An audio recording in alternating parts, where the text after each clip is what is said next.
RCF.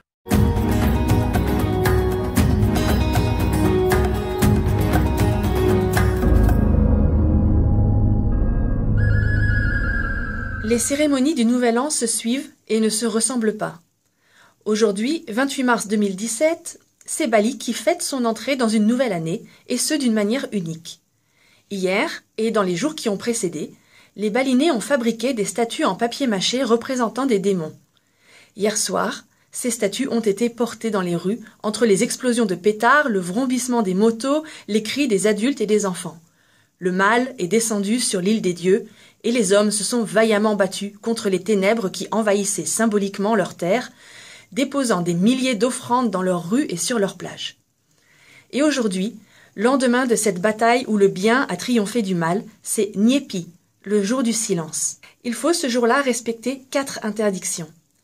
Amati Geni, l'interdiction de faire du feu. Interdiction donc d'allumer une cigarette ou l'électricité. Amati Karea, l'interdiction de travailler. Aucune activité professionnelle ou même de loisir n'est autorisée. Amati Lelunganan, interdiction de se déplacer.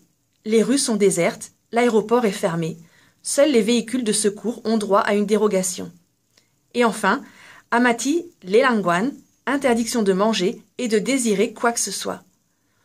Toutes ces journées doivent être passées dans le silence purificateur de la méditation.